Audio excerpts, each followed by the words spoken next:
deuxième porteur de dévotion ce matin, c'est le pasteur Yannick. Et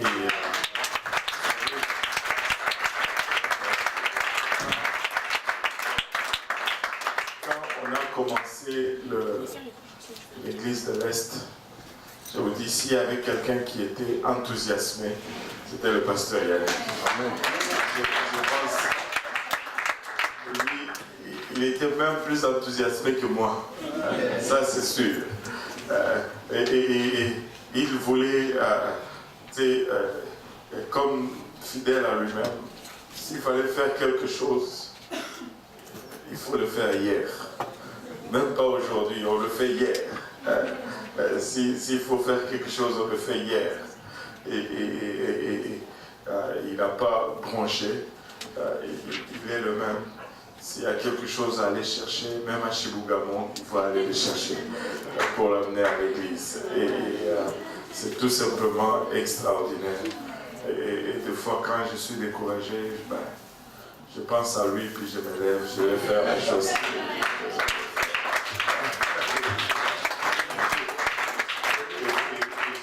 Il a cherché la face du Seigneur et qu'il a une parole pour nous aujourd'hui. Pasteur Yannick vient et parle de la part du Seigneur.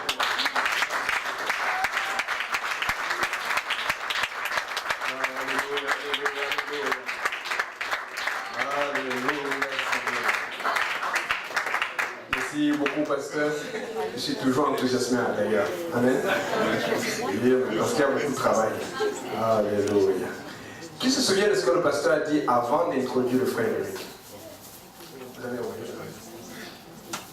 Parce que le pasteur me fait souvent le coup, il a encore quasiment volé mon message. Bon, je vais vous donner un indice. Il a dit que sa femme lui a prêché. Qu'est-ce qu'elle a prêché? La joie du Seigneur fait ma force. Et il a dit qu'il faut faire la joie du... Mais qu'est-ce qui fait la joie du Seigneur? Il a dit ça. L'obéissance. La soumission. Amen. Amen. Alléluia. Ça va être intéressant aujourd'hui. Mais, bon. Apparemment, c'est 30 minutes de la dévotion, d'accord? Donc, je dois faire attention. Je dois calculer. J'avais des anecdotes quand je pensais au pasteur et tout mon pasteur ici, là. Mais je ne sais pas s'il faut que je les donne, là, parce que... Ok. On commence par qui? Il y a plusieurs pasteurs ici, choisissez. Pasteur Abou? Ok. Justement, on a parlé de l'Est. Amen. J'ai un bon souvenir du pasteur Abou. Amen. Vous savez, avant de se marier, le pasteur Abou, je vous dis, c'est un modèle. Parce que moi, je viens vraiment du monde. Mais lui ne vient pas vraiment du monde, il vient de la religion. Et donc, chacun apporte son ancien. Donc, un jour, un lundi, alors qu'on devait avoir l'étude du lundi, avec le pasteur Luc se rappelle. Et on devait apporter la nourriture. Et on apportait toujours beaucoup de nourriture. On avait déjà annoncé les fiançailles du pasteur Abou et de la sœur Alice. Alléluia. Donc, le pasteur Abou est venu avec plein de sachets et tout ça là. Et puis, il avait besoin d'aide. On l'a aidé. Et puis, il a vu, comme sa fiancée était déjà là. Apparemment, c'est pas avec toute la journée. Et puis, il dit directement ça. Il a entendu passer. Il dit, excuse-moi, j'ai trop d'affaires sur moi. Je dois déposer les sacs. Et après, je vais te saluer. J'ai regardé passer un peu. Alléluia. Maman, si moi j'ai une fiancée, je ne dis pas que... Donc, c'est ce qui est à ce point. Il a dit, je dois déposer tous les sacs. C'est-à-dire que nous sommes... C'est même un câlin, un coup d'épaule, rien. Et lui, quand il parlait de déposer, pour le saluer avec la main. Et je vous dis, si vous voulez vous marier, vous voulez suivre un modèle, suivez le pasteur. C'est quelqu'un de sérieux. C'est vraiment... Le frère Américain a parlé de l'Est ce soir. Un jour, je pense qu'on était oublié ça. Tu te rappelles qu'on avait fait l'étude publique le matin tôt à une québécoise? On devait arriver au Popos. Le Popos commence à 9h. On était arrivé de retard. Le pasteur Grand n'était pas content parce que d'habitude, nous, on devait être ceux qui étaient à l'heure. On a dit parce qu'on avait une étude. Et la québécoise a reçu le Saint-Esprit. Elle a dit ok, c'est bon. Mais avant qu'elle reçoive le Saint-Esprit, vous savez, des fois, les gens posent des questions qui sont très honnêtes. La fille, on est tombé, on était censé parler de Genèse et tout. On est tombé sur la question du mariage. Elle a commencé à dire non, mais je ne suis pas d'accord et tout. Et elle était honnête, ok? Et puis elle a dit donc, chez vous là, il n'y a pas de sexe avant le mariage. On a dit oui, pas de sexe avant le mariage. Et donc, dit, mais comment je vais faire pour savoir s'il est bon, s'il est comment, si c'est mon style et tout, sinon moi je vais le rejeter. Pasteur a dit comme les gens du pasteur comme ça. Il a failli arrêter les chutes. Attends, on continue. Je ne me rends pas rendu compte parce que moi, tu sais, quand tu viens de passer là, tu es habitué à certaines choses, tu peux gérer cela et tout. Et on est resté, on a continué l'étude. Et elle a reçu le Saint-Esprit. Amen. Écoutez, si vous voulez un modèle, pasteur, bon. Amen.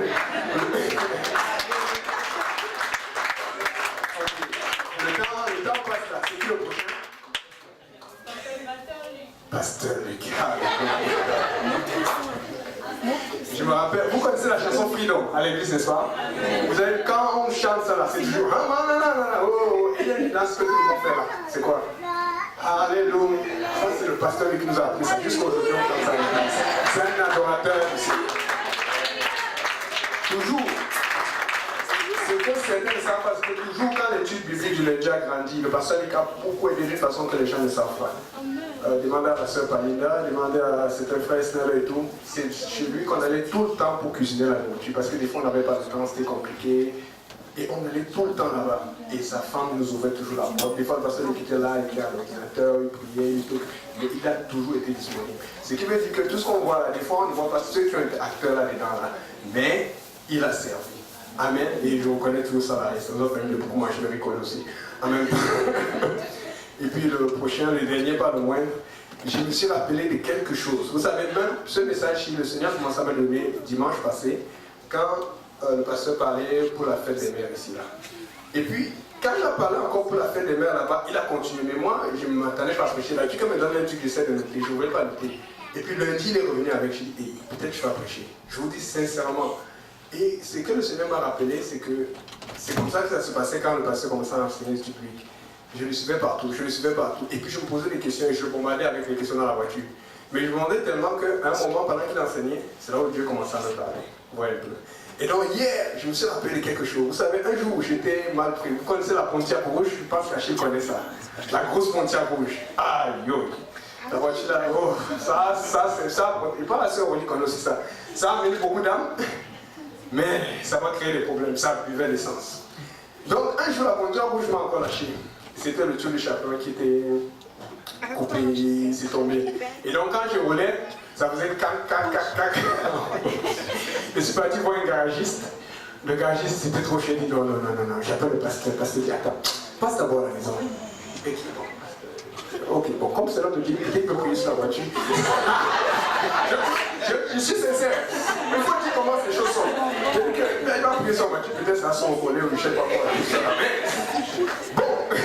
Je vais alors passer, mais ça va aussi que donc, dès qu'on arrivait, il y avait Yo-Yo. Ah, mais il y a des frères à vous, et puis donc, et quand il y a des frères à vous, il y a la sœur Jolie qui va savoir qu'on est là, et puis vous savez, on va tresser pour. Amen. Bon, donc, le pasteur alors, lui, je ne savais pas, j'aurais jamais passé à ça. Il me fait monter la voiture sur la rampe, avec un angle comme ça là, et la voiture avait un peu plus d'espace. Et puis, sans se gêner, il est parti là, il s'est mis en bas de la voiture, il a pris un fil de fer, il a commencé à attacher tout l'échappement. Je l'ai regardé comme ça, tout le processus, j'ai dit, hey, donc même les pasteurs font ça. Je vous dis, ça m'a marqué, ça, je n'ai jamais oublié cela. Je dis, il n'a pas, il était, toi après il était tout ça. Donc moi dans ma tête, je disais qu'il allait prier. Mais il a résolu le problème. Fait que j'avais assez, parce que le problème c'est que je devais aller au garage, mon garage qui est plus loin, un gars qu'on connaît bien qui me fait des bons prix. Et juste à cause de cela, la voiture a tellement tenu que j'ai même pu faire d'abord une course avant et avant d'aller au garagiste. J'étais dépassé. Donc merci beaucoup pasteur pour vous sacrifier ça, c'est vraiment, c'est bien. Amen. Que Dieu bénisse le pasteur. Alléluia. Donc, maintenant, on va lire dans le livre de 2 Rois, chapitre 2, verset 2, et puis on va sauter au verset 9 jusqu'au verset 11. Je lis au nom du Seigneur. Et Élie dit à Élisée, il y a Élisée ici, amen.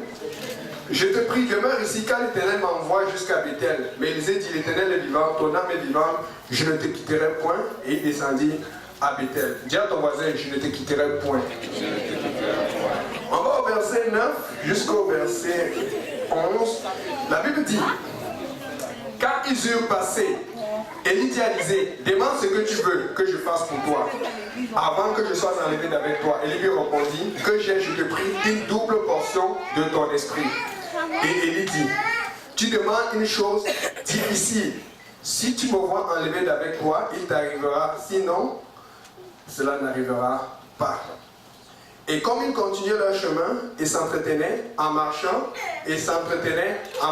j'insiste. Voici un char de feu et des chevaux de feu les séparaient l'un de l'autre et Élie monta aux cieux dans un tourbillon. Amen. Avec l'aide du Seigneur, je vais prêcher un message intitulé « Le but et la bénédiction de la soumission ». Amen. Regarde ton voisin. Dis-lui, ta soumission a un but. Ta soumission a un but. Dis à ton voisin, ta soumission a une bénédiction. Ta soumission a une bénédiction. Alléluia. Si le pasteur quand aussi peut prier, s'il vous plaît. Alléluia.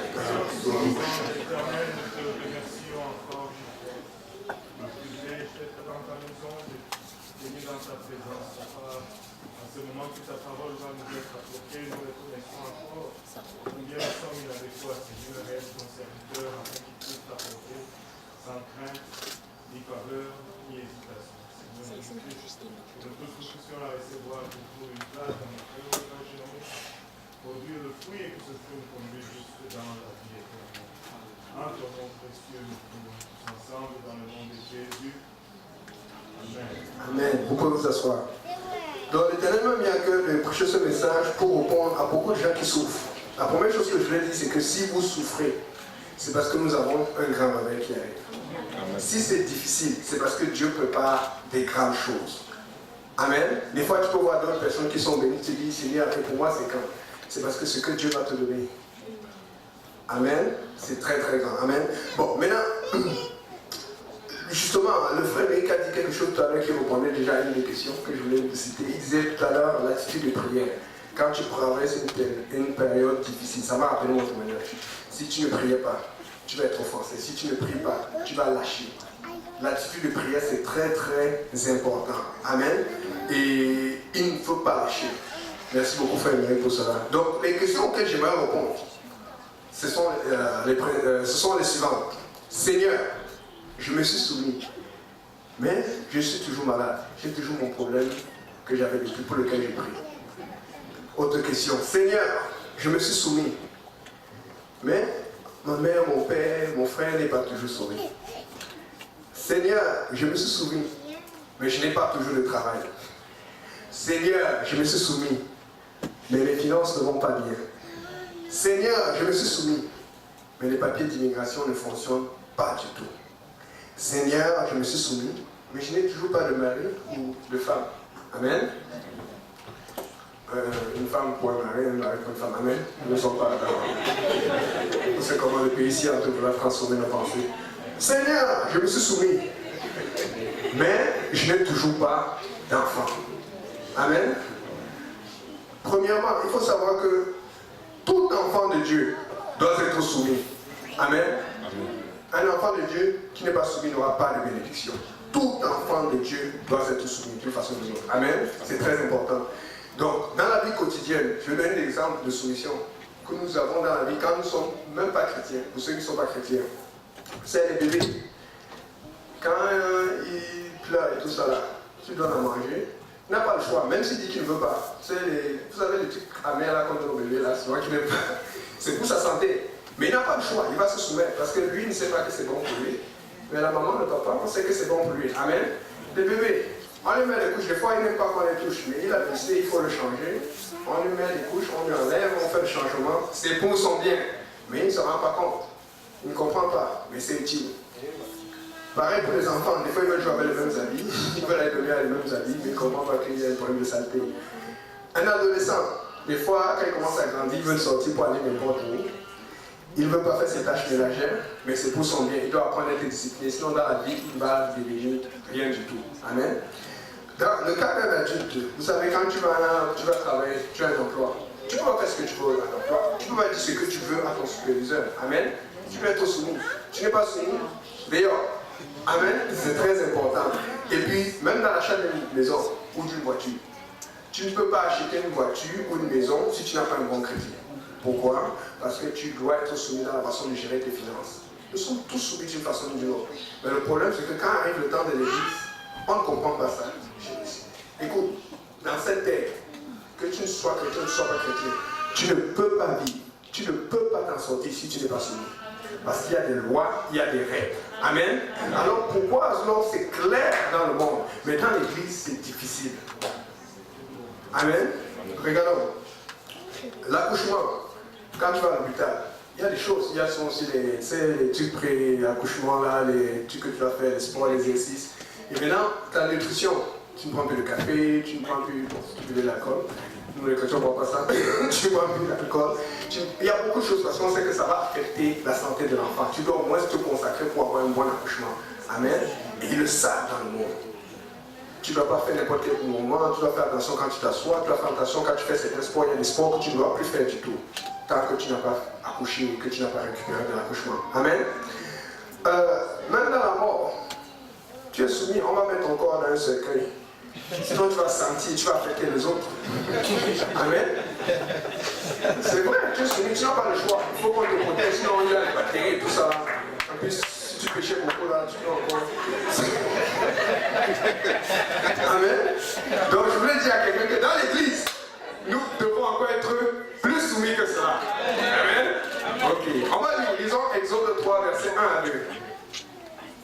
On va voir d'autres exemples bibliques. Exode 3, verset 1 jusqu'à 2.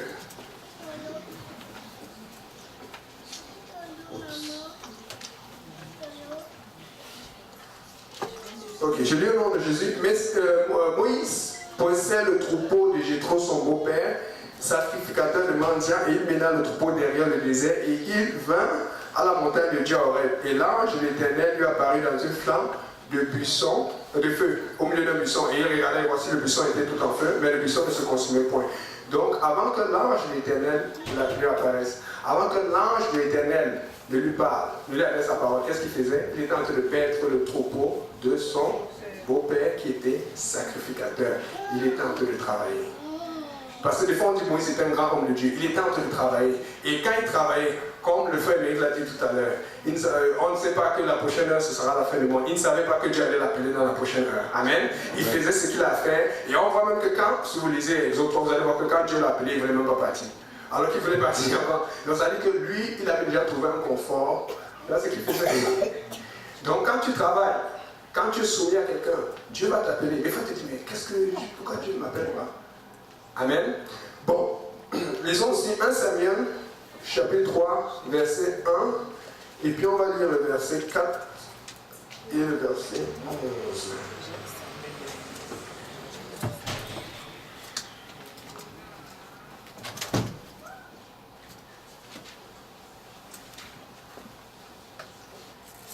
Je lis au nom de Jésus. Or, le jeune Samuel servait l'Éternel en présence d'Élie. La parole de l'Éternel était rare en ces jours-là. Et les visions n'étaient pas communes. Amen. Je vais au verset 4. Alors l'Éternel appela Samuel et il répondit, me voici. On sait que l'Éternel a appelé Samuel 3 fois. Amen. Verset 11. Alors l'Éternel dit à Samuel, voici je vais faire en Israël une chose que nul ne pourra entendre sans que les deux oreilles lui tintent. Pourquoi? Parce que juste auparavant, la Bible avait dit, verset 10, non, je vais lire encore à partir du verset 8, non, verset 7, pardon. Alors, Samuel ne connaissait point l'Éternel et la parole de l'Éternel ne lui avait été point révélée. Amen. Il servait, mais il n'avait pas vraiment encore de relation intime avec Dieu. Mais il faisait seulement ce qu'il a fait. Amen. La Bible dit, et l'Éternel appela encore Samuel pour la 3e fois. Et il s'en alla et Élie dit, me voici quand tu m'as appelé. Élie comprit que l'Éternel appelait cet enfant. Parce que ton pasteur est passé par des choses que toi tu n'es pas encore passé. Parce que ton leader est passé par des choses que tu n'es pas encore passé. Amen. Élie dit, si l'on t'appelle, tu diras par l'Éternel, car ton serviteur écoute. Samuel s'en alla donc et se coucha en son lieu. Et puis quand l'Éternel appelle, il dit par l'Éternel. Et c'est là où l'Éternel lui parle pour la première fois, à part l'appel bien sûr. Amen. Donc, nous voulons tous la bénédiction, mais nous ne sommes pas prêts à payer le prix. C'est ça le problème. Il y a un prix à payer pour avoir la bénédiction, la main de Dieu ce soir. Et ce prix n'est pas facile, mais avec Dieu, tu vas y arriver. Amen. Amen. Je me suis posé une question. Lorsque l'Éternel, quand il a dit Samuel, 2 fois, et puis 3 fois, pourquoi il n'a pas dit je suis l'Éternel ton Dieu, écoute-moi. Dieu aurait pu faire ça, n'est-ce pas? Pourquoi il n'a pas fait cela? Parce que Dieu a une façon de fonctionner. Dieu voulait que Samuel aille chercher la manière de le savoir. Et pour lui, la voix de l'Éternel, c'était là dans la voix de Élie, la voix de son pasteur. Amen. C'est pour ça que Dieu a établi la solution. Je ne sais pas où tu te trouves, comme le frère Mika dit aujourd'hui, mais là où tu te trouves, il faut que tu sois soumis. Parce que plus tu avances dans la solution, plus Dieu va t'ouvrir les yeux sur ce que tu dois faire. Parce que c'est une lampe, c'est étape après étape. Mais le problème, c'est que nous voulons tous bondir. Nous voulons bondir sur la bénédiction, les finances, le mariage, telle chose, mais nous ne voulons rien faire pour la maison de Dieu. Parce que des fois, on dit qu'on va faire, mais dès qu'on trouve ce qu'on a, on lâche la maison du Seigneur.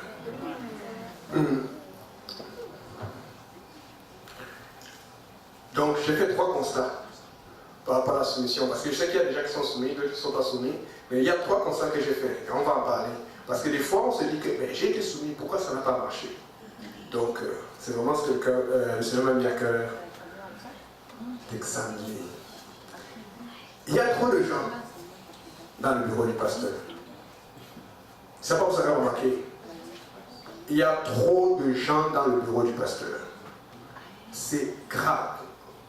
Des fois, le pasteur vient de terminer le service. Il a prêché ici. Il a prêché au service francophone. Et je le vois, il a fait d'aller au bureau, je vois déjà une ligne. Et puis les gens viennent, oh, le pasteur, est-ce qu'il est hors de chez? Je dis, maman, comme le pasteur soit maman d'Angaï. Il va faire comment? Et tu vas en bas, tu vois la sœur Julia commencer à faire les plats avec les enfants, et tout le temps ils sont en train de manger. Des fois, le pasteur ne descend même plus parce qu'il y a un gros problème. Un autre gros démon qui s'est manifesté pour déranger quelqu'un qui dit, ah, pasteur, j'ai besoin d'aide. Il y a trop de gens dans le bureau du pasteur. Vous pouvez demander avec le pasteur. En autre temps, là où on était, c'était dans la voiture du pasteur. On était toujours avec le pasteur à ses études. On était toujours derrière lui. Il y a un problème si tu passes toujours le temps pour aller voir le pasteur au bureau alors que tu peux être avec lui quand il est en train de travailler. Parce que les exemples que j'ai donnés, la Bible montre que tous ces gens étaient soumis et travaillaient pour leur pasteur. Ils travaillaient pour leur prophète. Mais nous sommes tous occupés à notre travail, à nos occupations différentes que nous ne comprenons même pas. Mais quand vient le temps de servir Dieu, on va d'abord voir le pasteur. Pour demander conseil, pour lui demander qu'est-ce qu'on doit faire. Amen. Vous savez, des fois, et c'est ça qui est un peu difficile, parce que ce qu'on faisait avec Abou, pasteur Lionel et tout ça, c'est qu'on avait l'habitude d'appeler le pasteur. Et puis, bon, c'est vrai que s'il devait m'appeler, si vous voulez savoir où le pasteur est, parce que je savais toujours pas où le pasteur était. C'est très important, amen. Il connaissait ça. Des fois, quand il voit mon numéro, il me demande comment je Alors, ce qui se passe, c'est qu'on l'appelait, et puis on allait juste attendre. Je vous dis littéralement, on allait juste attendre. Des fois, on allait attendre à l'église. Des fois, on allait attendre à un endroit où il était peut-être l'église, il devait parler à une famille. Et des fois, l'étude était annulée, des fois. Et puis, on était juste en train de passer du temps avec lui. Or, c'est ça qui nous dérange, c'est parce qu'on a notre programme. Nous avons notre horaire. Si tu as ton horaire, Dieu aussi a son horaire. Parce que tu sais, quand tu perds dans ton programme, quand tu perds dans ton horaire, Dieu voit cela. Et quand Dieu voit ce que tu perds, Dieu va te bénir. C'est pour ça qu'il faut comprendre ce que c'est que le principe de la soumission. La soumission, c'est pas je te bénis à l'église parce que tu fais ça, tu fais ça. La soumission, c'est vraiment être accroché à quelqu'un. Amen. Et c'est là où tu vas avoir la bénédiction du Seigneur. Donc, des fois, on s'est déplacé, et ça c'est ce qu'on préférait, on s'est déplacé chez lui. Parce que quand l'étude était annulée, on était là calé, et puis la seule je était bloquée avec nous là. Elle va tout stresser. Oh, qu'est-ce que je vais faire? Je dis non, je ne vais pas. Alléluia. Mais ça arrive plusieurs fois. C'est ça qui a la bénédiction dans la soumission. Amen. Mais tu sais, quand tu vas vouloir suivre un homme de Dieu, une femme de Dieu pour les sœurs, ou que tu vas avoir un modèle que tu vas suivre, ça va prendre ton temps, ça va prendre ton énergie. Mais je te dis, Dieu le voit. Et c'est là où ton émotion va grandir, c'est là où tu vas faire de l'espace. Et c'est là où Dieu Tout-Puissant va dire, ok, lui là, il honore ce que j'ai fait. la soumission. Il honore le principe que j'ai établi, la soumission. Je vous dis, il y a de la puissance là-dedans. Mais le problème, c'est comment est-ce que nous comprenons la soumission? Comment est-ce que nous utilisons cela? Amen. Donc désormais, si on te voit encore dans le bureau du pasteur, je vais te demander, est-ce que tu as été dans la voiture du pasteur? Si on te voit encore, est-ce que tu as été chez lui ou à une étude avec lui? C'est important parce que vous allez voir, la plupart des questions vont se répondre alors que tu passes du temps avec lui. Il n'a pas le temps pour tout le monde. Amen. Mais nous voulons juste qu'il ait le temps pour nous au moment là où il est disponible. C'est pas comme ça que ça marche. Deuxième constat. Plusieurs d'entre nous sont soumis, certes, mais ils se cachent derrière cette soumission pour dire que, ok, bon, on m'a dit que si je suis soumis, je vais avoir cela. C'est pas ça que ça marche. Donc maintenant, tu commences à établir, bon, là, le pasteur Abou, c'est lui qui m'a dit ça, tu fais ça, tu fais ça. Donc la personne commence à écrire, je vais faire ça, je vais cocher, je vais cocher, je vais cocher, je vais cocher. Et puis après, quand tu as tout fait, un moment, Dieu ne répond pas à tes prières, tu dis, je vais laisser l'église.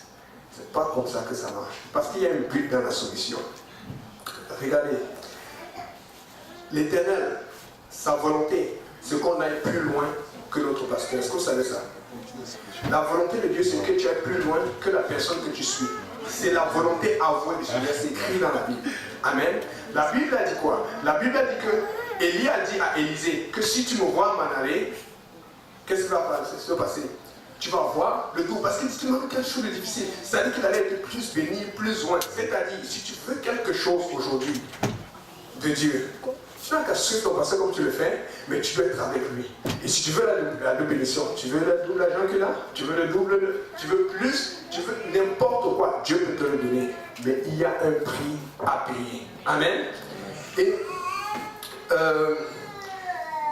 vous savez, on va lire Psaume 37, verset 4.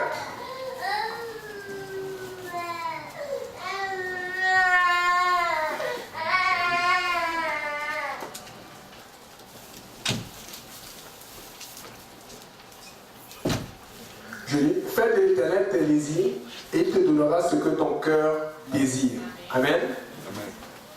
La Bible dit, fais de l'Éternel tes désirs et il te donnera ce que ton cœur désire. Si ton cœur désire quelque chose, ton désir d'abord doit être l'Éternel. Vous comprenez un peu? Parce que moi, j'aime beaucoup le poisson par exemple. J'aime le riz collé, j'aime le riz jaune, j'aime beaucoup de choses. Amen. Mais le problème, c'est que si tu pouvais transformer ces désirs, c'est-à-dire que chaque fois que tu fais quelque chose, c'est d'abord l'Éternel que tu veux. C'est l'Éternel que tu cherches. Par la suite, dans un temps favorable, Dieu va te donner ce que toi tu désires au départ. Amen. Amen. Et ce qui peut dire que le temps que tu désires les choses de l'Éternel, il y a d'autres choses que tu ne pourras plus désirer. Amen. Proverbe 3, verset 5.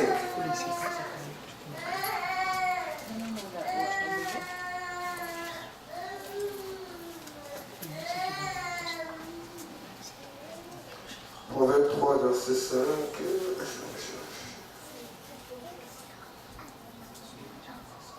Confie-toi en l'Éternel de tout ton cœur et ne t'appuie pas sur ta prudence. Amen. Nous réfléchissons trop. Quand on parle de soumission, soumets-toi. Dieu voit. Je vous dis, quand tu te soumets, Dieu va ouvrir les choses que tu n'as pas dit. Parce que le truc, c'est ceci, c'est vraiment la confiance en l'Éternel. Si tu as confiance en l'Éternel, ça veut dire qu'il voit tout. Il comprend tout. Avant même que quelqu'un t'ait offensé, Dieu sait déjà. Il sait même quand la personne va t'offenser, quand tu es encore joyeux, avant qu'on ne t'offense. C'est ça, des fois on ne fait pas confiance à Dieu. C'est pour ça que quand tu fais quelque chose, il faut vraiment que tu t'habilles dans ta tête. Est-ce que je suis soumis? Est-ce que je fais confiance à Dieu? Amen. Et Dieu va changer les choses pour toi.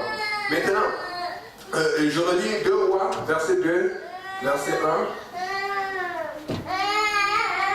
Toujours au sujet d'Élisée.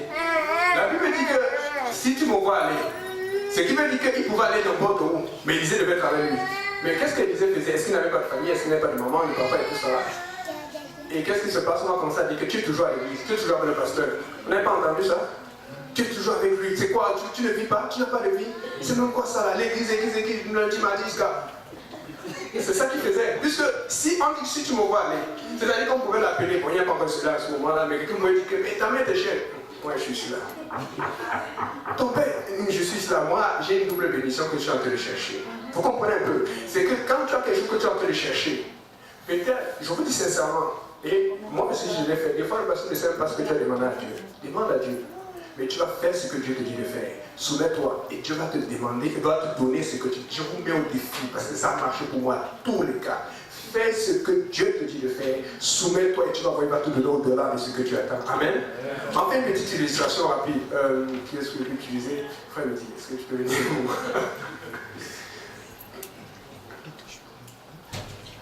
Bon, frère me dit, va décider de se soumettre à moi. Amen. C'est une illustration. Comment ça va se passer comme ça? Donc maintenant, il va me tenir. Il va tenir ma veste et il va me suivre. Ok? Vous voyez que c'est pas facile, hein?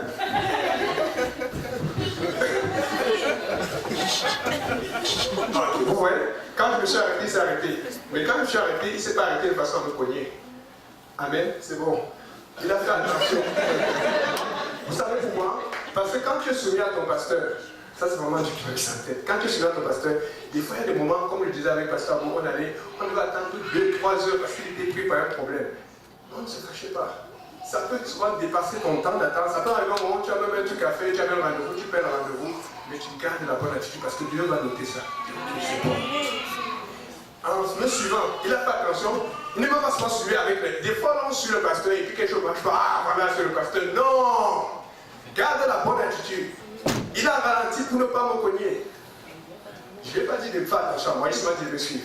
Vous comprenez un peu? C'est ça le problème que nous avons dans la solution. Et c'est pour ça que ça ne marche pas.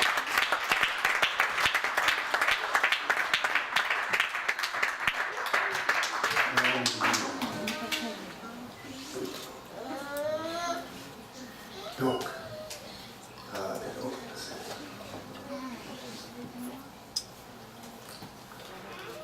prions Dieu.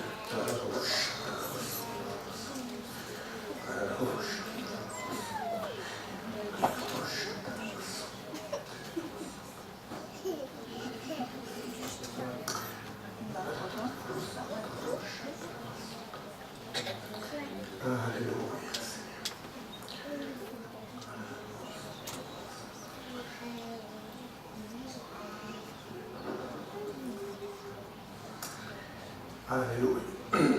Maintenant, il y a une phrase que j'ai vue plusieurs fois dans la Bible. Je dois finir ce message parce qu'il faut que... Ok, j'ai plus beaucoup. 5 minutes. La Bible dit plusieurs fois, l'Éternel dit à Moïse. Je le trouve dans le livre d'Exode 44 fois. Je le retrouve dans le livre de Lévitique 3 fois. Je le trouve dans le livre de Nombre 20 fois. C'est beaucoup.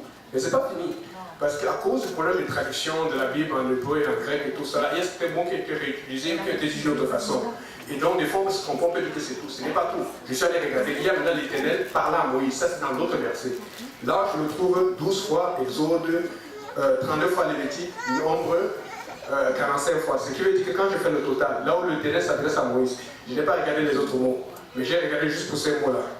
Dans le livre d'Exode, il s'adresse à Moïse 56 fois. C'est beaucoup. Dans le livre de Joachim, il y a même certains chapitres où il le dit 2 ou 3 fois. Il y a dans le livre de Lévitique, il s'adresse 35 fois. Dans le livre de Nombre, il s'adresse 65 fois. Au moins, ça c'est le minimum. Ce qui veut dire que Dieu avait envie de parler à Moïse depuis le début. Dieu a envie de te parler depuis le début. Mais le problème, c'est que nous ne sommes pas prêts à écouter. Voilà pourquoi Dieu a fait exprès d'appeler Samuel par 3 fois, pour que Samuel soit obligé d'aller voir le prophète Élie, pour qu'il lui dise que voici comment il faut répondre. Au moment où tu vas te soumettre, au moment où tu vas suivre et que tu vas faire attention, Dieu va te bénir. Et Dieu va te parler. Il va te dire tout ce que tu vas faire tout le temps. Amen. Amen. Constate-toi. Dieu va me parler, j'attends. Dis à ton voisin, tu attendras longtemps.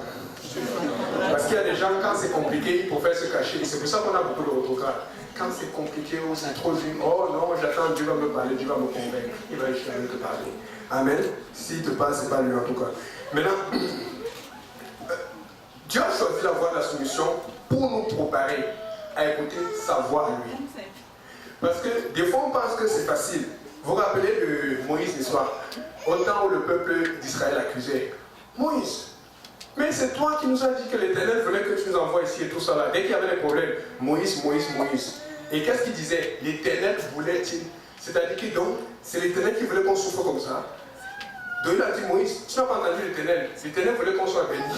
Il ne voulait pas ça. C'est toi qui veux qu'on souffre. C'est ce qu'il voulait dire par là. L'Éternel voulait-il? Et maintenant vous rappelez, Exode 20, je paraphrase rapidement. Il donne les 20 commandements. À Exode 19, tout le verset 11, il dit, fais venir le peuple. C'est l'Éternel qui dit encore à Moïse et qui se sanctifie. Mais Dieu les prépare. Dieu n'a pas donné les 20 commandements comme ça. Avant de leur donner les commandements, le loi éternelle, il a dit, sanctifie-les. Exode 20, il donne les commandements. Et quand il donne les commandements, maintenant, Dieu manifeste sa gloire. Et là, il dit, oh, ça c'est sérieux. La Bible dit que Moïse dit maintenant au peuple de venir. Le peuple dit, non, toi va parler à l'Éternel et non. Tu vais nous dire ce qu'il a dit. C'était eux qui accusaient que non, Dieu ne te parlait pas, Dieu ne voulait pas ça. Maintenant Dieu dit, ok, vous allez me rencontrer alors. Mais eux, ils ont fui. Ce qui veut dire que des fois, et même pas des fois, la plupart, et je dis pas de mon témoignage personnel, je me suis rendu compte que ce que Dieu voulait que je fasse était toujours plus exigeant et demandait toujours plus de sacrifices que ce que le pasteur me demandait. Je vous dis, ce n'est même pas peut-être. Ce que Dieu va te demander toujours plus. Mais si tu n'es pas capable de faire le minimum avec ton pasteur ou le leader qui est sur toi, tu ne vas pas pouvoir faire ce que Dieu te demande. Je vous dis, c'est sûr, ce n'est pas une possibilité, c'est sûr. Si tu n'es pas capable de faire ce qu'un être imparfait te demande, tu ne vas pas être capable de faire ce que l'être parfait te demande. C'est sûr.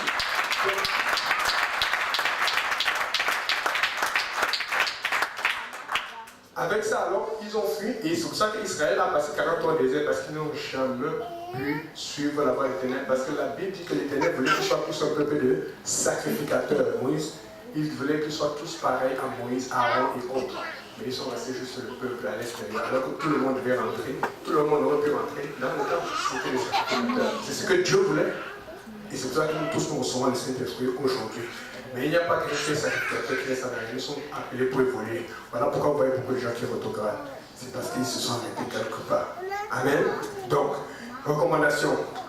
Vous savez, il y a quelqu'un qui est déjà soumis aujourd'hui. Moi, je te recommande de continuer de te soumettre. Amen. Mais tu dois travailler ta sensibilité avec Dieu parce qu'au moment où tu es soumis, Dieu va te montrer, ok, le pasteur n'arrive pas à faire ça, toi tu peux le faire. Dieu va te montrer. Des fois, on passe le temps juste à être soumis au pasteur, on fait ce qu'il y a à faire et puis on attend la bénédiction. Ça ne marche pas comme ça. Le but de ta soumission, c'est parce que Dieu veut te parler. Mais Dieu ne parle pas dans le désordre, il agit toujours dans l'ordre. Dieu n'agit jamais dans le désordre. Amen. Très important. Il y a un prix à payer et je te dis, le prix à payer sera plus grand et plus difficile que ce que tu estimes avec ton pasteur. Voilà pourquoi Dieu va te faire passer par l'offrance, par des incompréhensions. Mais au moment où tu passes cela, Dieu va t'ouvrir les portes pour que tu aies ce que tu désires, au-delà de ce que tu pensais. Amen. Et vous savez, pour finir, si nous sommes aussi sensibles que Dieu le veut aujourd'hui, nous allons gagner Montréal comme ça. Nous allons gagner le Québec comme ça. Nous allons gagner le Canada, l'Afrique, le monde comme ça, parce que nous avons un gros potentiel. Nous avons autant d'opposition. Amen. Que Dieu vous bénisse.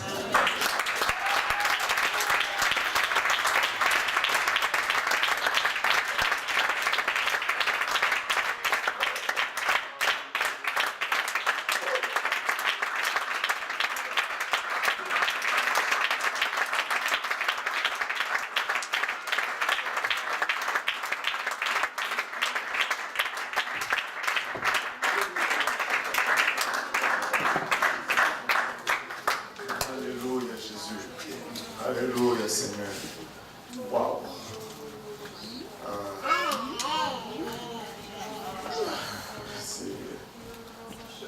C'est puissant.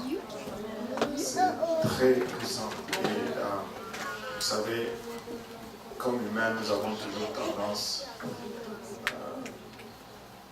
à regarder ce qui nous concerne. Et puis, vous savez, tous ici, nous avons eu besoin de cet enseignement. Ne pensez pas que moi je suis exempté ou que mon si j'ai un pasteur que je dois suivre. Et quand il arrête, je dois faire attention pour ne pas rentrer dedans. Et c'est tout simplement extraordinaire. Et je vous dis, si nous faisons ces choses, nous allons voir ce que Dieu a en réserve pour nous. Et nous n'avons encore rien vu.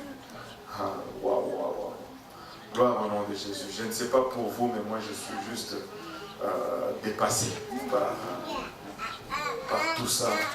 Et je crois vraiment que Dieu désire que nous allons à cet autre niveau. Sinon, il ne va pas nous parler comme ça. Alléluia. Battons nos mains encore une fois.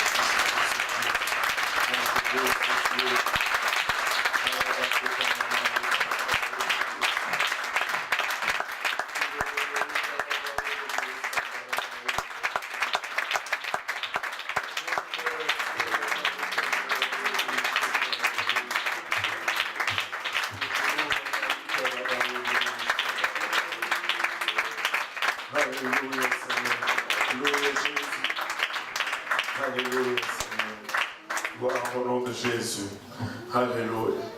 Gloire au nom de Jésus. Le Seigneur est bon, n'est-ce pas? Tourne un peu autour de toi. Si tu peux se lever, serrez la main de 3-4 personnes. Dites-leur, content de te voir aujourd'hui dans la maison du Seigneur. Alléluia. N'est-ce pas un moment merveilleux? Alléluia.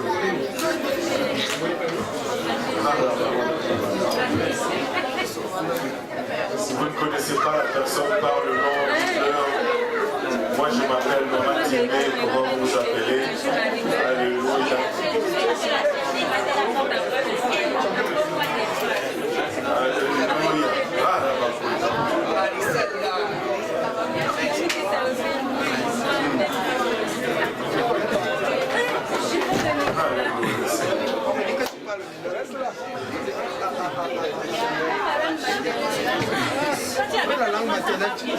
Quelle profondeur.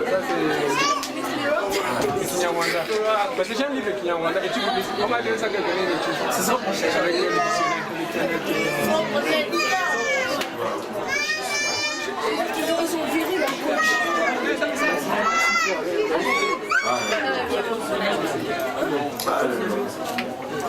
Sans plus tarder, sans aucun autre protocole.